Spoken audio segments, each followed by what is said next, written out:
Olá, boa noite. Hoje o ND vai falar sobre o cenário econômico e as diversas formas de se proteger o patrimônio.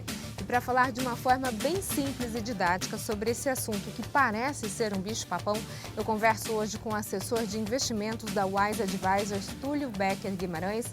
Boa noite, Túlio, tudo bem? Boa noite, Roberta. Boa noite, telespectadores. Também converso com o economista Hamilton Marques. Tudo bem, Hamilton? Bem-vindo. Tudo bem, boa noite. Boa noite a todos. Vamos falar sobre economia, então todo mundo está precisando economizar e saber onde colocar o dinheiro no lugar certo, né? Lembrando, né, que a questão principal é o nível de atividade econômica que hoje está muito baixo, né? Não por culpa desse governo que está há 3 meses. Existe naturalmente uma ansiedade muito grande que o ministro Paulo Guedes, resolva isso rapidamente. É perfeitamente natural. Mas a economia brasileira, ela vem sendo desestruturada há muitos anos, né? Então é preciso saber que vai levar algum tempo, não sei quanto, mas espero que seja o mais rápido possível, para que o nível de atividade econômica melhore. Enquanto isso não acontece, a gente tem que tomar algumas medidas proativas, que nos protejam, né? Eu acho que o brasileiro estava esperando um pouco mais de uma reação um pouco mais rápida do governo, né? A gente está agora já em maio, chegando já quase 4 meses, quase 5 meses de governo, entrando no 5º mês de governo, na verdade, né? E a gente esperava que houvesse uma reação um pouco mais rápida do mercado, o que obviamente não aconteceu. A principal crítica que se faz à gestão econômica é de que a taxa Selic poderia ser reduzida para induzir um maior nível de atividade, né? Inclusive, principalmente no setor de construção civil, que é um setor que faz a economia ter um ritmo acelerado, né? O que poderia ser feito para melhorar a empregabilidade? É aumentar o nível da atividade. E isso se daria principalmente com a reforma da Previdência, que tende a aumentar o nível de confiança dos investidores e, a partir daí, maior número de investimentos no mercado. Esses investimentos tendem a gerar mais empregos. Você acha isso também, Túlio, que a reforma da Previdência saindo, a gente toma aquele fôlego e a economia do país finalmente começa a andar? Com certeza. A gente vive hoje um momento de cautela e expectativa dentro do mercado, né? O investidor, o empresário, eles estão todos de olho nessa agenda de reforma. Foi o que o governo atual trouxe, né? Uma agenda de reforma mais robusta que a do governo anterior, e todo mundo ficou nessa expectativa.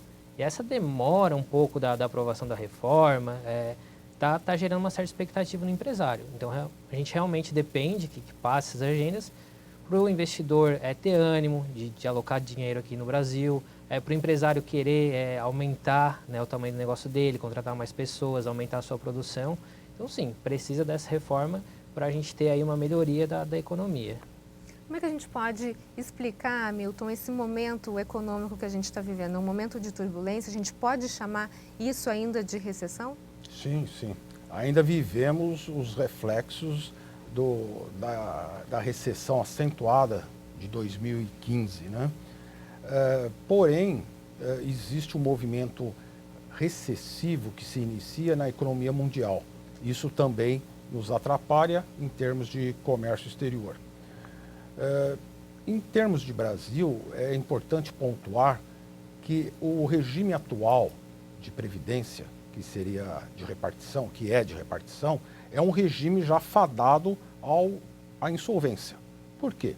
Hoje existe uma expectativa de vida maior da população, ou seja, as pessoas vão ficar mais tempo aposentadas, portanto, recebendo recursos da Previdência Social, e, por outro lado, nós temos praticamente 50 milhões de pessoas sem renda. 13 milhões de desempregados, que são aquelas pessoas que já tiveram emprego. Depois nós temos aí uma média de 5, 6 milhões de desalentados, são aqueles que já desistiram de procurar emprego. E mais uns 30 e poucos por cento, milhões de pessoas que nunca tiveram a renda, principalmente os jovens. Tem muito jovem que nunca conseguiu se inserir no mercado de trabalho, nem formal, nem informal. E isso gera toda uma estagnação na economia. Então, esses problemas vão inviabilizando o regime de repartição. Por isso que se fala hoje na capitalização, que seria cada um de nós passar a também formar o seu capital próprio, num regime onde se chama capitalização, porque é juros sobre juros. É um regime interessante, porque o governo está prevendo, não sei se isso vai acontecer, mas é a proposta, de que 70% do recurso aplicado pelo trabalhador seja alocado em títulos públicos. E isso dá uma garantia, dá uma segurança muito grande para o trabalhador, porque o recurso dele, 70% do recurso do trabalhador, não vai ficar ao sabor do mercado. Mas, passando ou não passando a reforma, é importante que cada um de nós tome algumas providências, em termos de ir realmente para a capitalização, realmente formar um fundo de emergência para despesas inesperadas ou coisas que se pretende comprar no curto prazo, um fundo de médio prazo, que seria alocar algum recurso para comprar um bem, trocar de carro, dar entrada num apartamento, coisas desse tipo, e um fundo de longo prazo que seria destinado à própria aposentadoria, independente do governo. Agora, para fazer tudo isso que o Hamilton falou, Túlio, a pessoa precisa ter uma certa inteligência financeira, né? Precisa saber o local certo de investir para que ela não perca o pouco dinheiro que ela tem. Hoje, o que o mercado oferece para as pessoas? Por exemplo, a gente está falando dessa questão da Previdência. Passando essa reforma da Previdência, vamos supor que realmente vire essa questão da capitalização e as pessoas precisem colocar uma Previdência privada. O que você indica? Independentemente de passar reforma, não passar reforma de governo que esteja, pessoas têm sempre que buscar uma previdência privada, não ficar esperando que o Estado vá dar uma aposentadoria digna para ela. Então, cada um tem que correr atrás do seu e fazer, né? Hoje, previdência privada já é o segundo investimento com mais recursos no Brasil, perde só para a poupança. Só que tem muitas previdências que acabam sendo aplicadas da maneira errada. Ou seja, tem previdência com taxa de carregamento alto, então isso vai impactar lá na frente, não vai fazer com que a pessoa consiga ter um montante que esperava ter. Tem previdência que rende praticamente igual a poupança. Ou seja, não é um bom negócio. Não também. É um bom negócio. Tá? Então a pessoa deve sempre buscar a ajuda de um profissional do mercado para que o profissional entenda onde essa pessoa quer chegar, quanto tempo ela pode contribuir, né?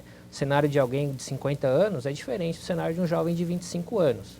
Então, por aí a gente já começa... Os tipos de investimentos vão ser diferentes de acordo com o perfil da pessoa, é isso? Exatamente, né? E hoje a pessoa, se tem uma previdência dentro de uma instituição, ela pode migrar para uma outra instituição que vai trazer maior benefício para ela. Isso sem custo nenhum. A gente fala que é a portabilidade de previdência. Igual como a pessoa faz portabilidade de plano de celular. Então, tu consegue acompanhar a economia. Porque um fundo de previdência que hoje é bom, daqui a 4, 5 anos pode não ser mais o ideal. Porque da mesma maneira que os celulares mudam, os carros mudam, a economia muda também e o tipo de investimento da pessoa tem que acompanhar isso. Então, um profissional do mercado financeiro vai estar sempre fazendo esse acompanhamento junto com a pessoa. Agora, só para a gente finalizar esse bloco, assim como está na moda coach, né? Coach de saúde, coach de educação, coach de todas as áreas. Deve ter coach também na questão de educação financeira. Como é que a pessoa pode ter certeza que a pessoa que está assessorando ela tem realmente conhecimento e tem condições de levar ela para um lugar seguro? Já que a gente está falando de um investimento, às vezes, da vida inteira da pessoa, onde ela, de repente, confia no seu assessor, o assessor não sabe o que está fazendo e ela joga fora todo o dinheiro da sua vida. É bom esse aspecto das pessoas buscarem mais informação, né? Isso a gente não tinha há 4, 5 anos atrás, então isso me deixa feliz, assim, particularmente. Mas, como tu disse, tem que tomar cuidado onde está buscando essa informação. Hoje, as instituições financeiras, por exemplo, elas são regularizadas pelo Banco Central e pela CVM. Então, a pessoa que vai atrás de uma instituição tem que buscar ver se essa instituição está regularizada, se o assessor, se o gerente tem as certificações necessárias para daí sim poder confiar naquela pessoa, né? E tomar cuidado com as informações de internet, principalmente, né? As informações de internet, elas são muito generalizadas. Quando a gente fala de um planejamento financeiro, um planejamento para mim vai ser diferente do planejamento do Hamilton, vai ser diferente do teu, e a internet não te proporciona isso. Então, buscar um profissional, ele vai te analisar individualmente e aí sim vai poder propor as melhores soluções para que tu consiga montar o teu planejamento. Ok, no próximo bloco a gente continua a falar sobre investimentos. Nós voltamos já já. Hoje o ND fala sobre investimentos e eu converso com o assessor de investimentos da Wise Advisors, Túlio Becker Guimarães, e com o economista Hamilton Marques. Hamilton, a gente está vivendo um momento de desemprego altíssimo, né? As pessoas, a gente falou no bloco anterior, as pessoas não conseguem às vezes ter o próprio emprego e precisam de uma renda, acabam abrindo o seu próprio negócio.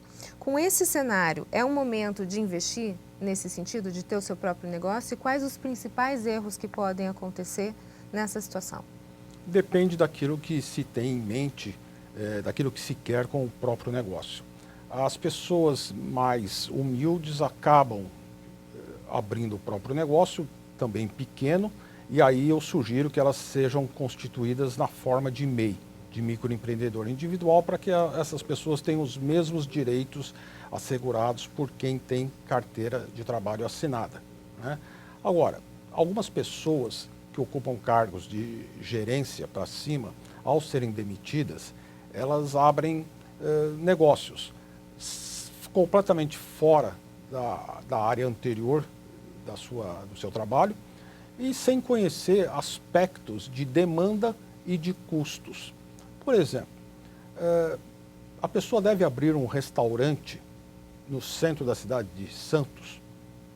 Me parece que não. Por quê?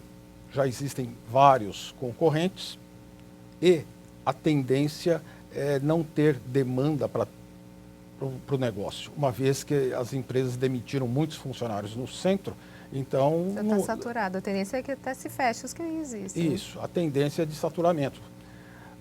Por outro lado, o que fazer com o capital que a pessoa recebeu, estou dizendo de um valor mais alto?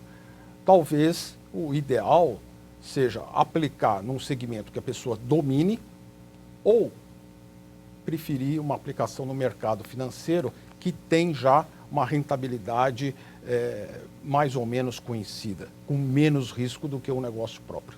Então vamos agora ver se o Túlio nos ajuda. Túlio, uma pessoa que de repente tem o dinheiro, ela te pergunta, onde devo investir meu dinheiro? Existe uma fórmula mágica? Como é que você daria algumas dicas para os nossos telespectadores que estão riquíssimos, endinheirados e querem fazer o investimento de uma forma correta e assertiva? Eu acho que uma das palavras que o economista mais usa é depende, né? Sempre vai depender do perfil do investidor, tá? Mas o que a gente sempre aconselha é diversificar os investimentos, que é aquela velha frase de não carregar todos os ovos na mesma cesta, né? Então, se o investidor ele tem ali 3, 4 opções de investimento diferente, ele com certeza sempre vai estar conseguindo minimizar o risco e maximizar o ganho dele, tá? Então, a gente vai analisar o que ele quer, se ele quer uma renda mensal, se ele está buscando não uma renda futura, uma aposentadoria, ou se esse dinheiro dele é para a faculdade do filho, por exemplo, e aí a gente consegue indicar o melhor investimento para isso e o melhor investimento pro momento também, né? Analisar o cenário de juros. Há 2 anos atrás a gente tinha uma taxa de juros 14,25, hoje é uma taxa de juros 6,5, a inflação também caiu. Então isso tem que sempre ser levado em consideração na hora de estar escolhendo o investimento. Poupança, esquece? Fora, né? A poupança, quando a taxa de juros está abaixo de 8,5, ela acaba pagando 70% da Selic. Então hoje com a nossa taxa de juros a 6,5, a poupança paga aí para o investidor mais ou menos 0,37 ao mês. Só a inflação desse mês foi 0,7, quase o dobro da poupança. Então a pessoa perdeu dinheiro aí. Hoje no mercado existem opções que dão aí quase o dobro, até mais do que isso, do que a poupança, com a mesma segurança, com a mesma liquidez, tá? Investimentos em renda fixa. Então, se a pessoa procurar um pouco, buscar ajuda de especialista, ela vai ver que tem coisas melhores. Poupança é para aquela pessoa que, por exemplo, tem o dinheiro de uma viagem, vai ser daqui a 2 meses. Então, deixa o dinheiro ali na poupança. Mas para investimento ela não serve. Não que vai render, né? Para ela não mexer. Tirar da conta corrente, deixar... É a mesma coisa do que colocar embaixo do colchão. Exatamente. Faz isso. Só a diferença é que não está na conta corrente, mas não é investimento. Sim. E eu tenho observado que muitas pessoas com capital elevado possuem tudo isso aplicado na poupança. Ou seja, a pessoa está perdendo dinheiro e não percebe. Isso é um grande risco para todos nós, ou seja, para a economia de um modo geral. Porque a partir do momento que as pessoas perdem dinheiro, isso impacta a economia. Então é importante o que o Túlio falou em termos de buscar informações, né? de se esclarecer ao máximo. Eu estou indo pelo caminho certo ou posso melhorar? Tem que ter um pouco de humildade, né? E um pouco de interesse pela sua própria vida. Nós fomos educados de que dinheiro era uma coisa suja, de que nós não deveríamos pensar em dinheiro. Isso mudou, né? As pessoas têm que, obviamente, fazer o dinheiro trabalhar para elas também. Até porque a gente percebe, né, Milton, que hoje as pessoas que têm dificuldade em investir é uma geração que não foi preparada na infância. Sim, né? sim. A gente vê hoje uma geração jovem que está vindo agora com seus 20, 25 anos, investindo pesado nessa área, né? Entrando de cabeça porque já teve algumas noções até na escola. Próxima mesmo. geração que está chegando, a gente acredita que seja melhor ainda. Mas a geração anterior não teve essa base, então ela anda ainda tateando, né? E com medo. O que faz? Joga o dinheiro na poupança. E a poupança ela tem um mito, né, de segurança e liquidez imediata. A liquidez imediata seria eu posso sacar o dinheiro no dia que eu quiser, quando eu precisar. Tem outras aplicações seguras, muito mais rentáveis e que também têm alta liquidez, que podem ser sacadas a qualquer tempo. Ok, no próximo bloco a gente continua a falar sobre investimentos. Nós voltamos já já.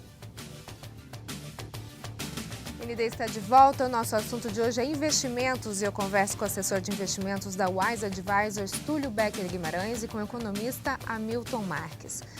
Bom, agora eu gostaria de falar sobre um evento que vai acontecer na Baixada Santista, o primeiro evento nesse sentido, para quem tem muito dinheiro, para quem não tem tanto dinheiro assim, mas quer saber a forma certa de aplicar esse dinheiro e não ficar sem nada, né, Túlio? Vai acontecer o quê? Uma palestra? Exatamente, é levar a educação financeira para as pessoas, né? Então esse é o intuito da nossa palestra, que vai ser na terça-feira, dia 7 de maio, às 19 horas, no Vistamar Office. Fica na Alexandre Herculano, número 197. Então a gente vai falar sobre o cenário econômico, dar dicas de investimento, passar alguns materiais, livros, onde as pessoas podem ter ali algum conhecimento também, falar sobre proteção patrimonial. Então tudo isso a gente vai ter dentro dessa palestra, não é palestra demorada, é coisa de 1 hora, por aí a gente já consegue trocar essa ideia com os investidores. Um bate-papo, as pessoas podem tirar suas dúvidas, de repente te passar o perfil e falar, eu tenho dinheiro na poupança, o que eu faço com esse dinheiro? É possível essa troca de informações? É possível, sim. Depois a gente vai fazer um coffee, então vai estar por ali, a gente pode trocar ideia, conversar com todo mundo sem problema. Agora, a Wise Advisors, ela é um escritório da XP, isso? Isso. Nós somos a maior rede da XP Investimentos, estamos presentes em 14 cidades, 3 estados diferentes, e atendendo aí mais de 2.000 famílias já. E para participar desse evento, precisa ser iniciado no assunto ou alguém zerado consegue entender essa palestra? Não, alguém zerado consegue entender, então vai desde o mais iniciante até para quem já entende. Todo mundo está convidado aí para comparecer no evento. A gente está com o telefone aí na tela, aparecendo. Quem quiser, inscrição gratuita, então? 1 quilo de alimento, é isso? 1 quilo de alimento, que depois a gente vai reverter para a instituição Gota de Leite. Se as pessoas puderem levar açúcar ou leite, que a instituição mais está precisando agora nesse momento. Agora, o Hamilton, como economista, também acaba participando, de certa forma, da educação financeira das pessoas de uma forma geral, né, Hamilton? Sim. Qual é a satisfação de você ver uma pessoa que, de repente, estava muito endividado conseguir se equiparar e se reerguer? Olha, é uma satisfação muito grande ver que as pessoas podem sair do atoleiro de dívidas ou das aplicações negativas. É aquela aplicação que a pessoa acha que é uma aplicação, mas na verdade é o dinheiro no colchão com um nome bonito de poupança, aonde o gerente do banco cumpre a meta, mas a pessoa não cumpre a meta consigo mesma. Ao longo de alguns anos, ela está perdendo dinheiro sem perceber. Isso é um pecado mortal. E a gente assistindo essa transformação das pessoas, né, isso não tem preço. Isso é muito bom. nós precisamos desse novo comportamento no país. É isso aí. Agora eu gostaria de falar um pouquinho, Túlio, sobre o Tesouro Direto, né? A gente falou da poupança, acabamos com a poupança, é a vilã da história. Vamos fugir dela. Agora, quem tem a segurança na poupança e começa a querer investir, acaba falando nessa questão do Tesouro Direto. Gostaria que você explicasse um pouquinho como é que funciona. O Tesouro Direto, a pessoa vai estar emprestando dinheiro para o governo. Tá? Ou seja, o governo precisa de recurso ali para financiar suas dívidas, para fazer suas obras. Então, o Tesouro Direto é uma forma onde o investidor empresta o dinheiro para o governo. E ele pode ser tanto pré-fixado, que a gente fala, ou seja, tu compra um título que tu garante que ele vai te remunerar ali 8%, 9% ao ano, uma taxa já pré-definida. Ele pode ser também atrelado à inflação, ou seja, vai te pagar a inflação mais um prêmio, ou vai acompanhar a taxa Selic. Então, essas são as 3 modalidades que existem ali dentro do Tesouro Direto. Quer dizer, seria um investimento considerado seguro? Com certeza. Existe uma chance, no meio desse jogo, o governo mudar as regras e a pessoa perder todo o seu capital? Não, isso é muito difícil de acontecer. E também, principalmente, os próprios bancos, as instituições, acabam também comprando título público. Tá? Então, hoje é um investimento mais difundido, aí, onde as pessoas acabam investindo bastante e a gente diz que é o risco soberano.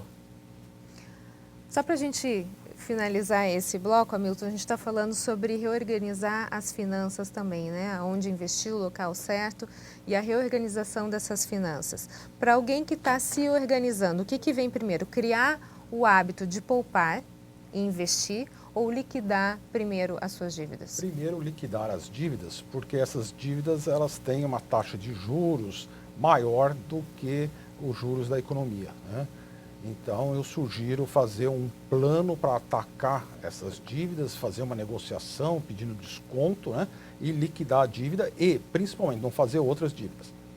Se possível, não usar o cartão de crédito mais ou, se usar, pagar integralmente quando vier a fatura. Isso daí seria o ideal, né? Agora, os títulos do Tesouro, eles são de alta segurança. Para que o governo não pague ou para que as regras mudem, o país precisaria estar numa guerra civil, precisaria estar quebrado. Quebrar de vez. Isso nunca aconteceu. As regras são, principalmente na área financeira, as regras são claras e pré-estabelecidas, né? Então, hoje, você pode aplicar num título de IPCA mais 5%, você sabe que você vai receber a inflação do período e mais os juros de 5%. Né? Mas pode mudar. Não, você já combinou isso quando você comprou o título, é assim que vai ser até o final. Durante a vigência, pode ser que ocorram oscilações.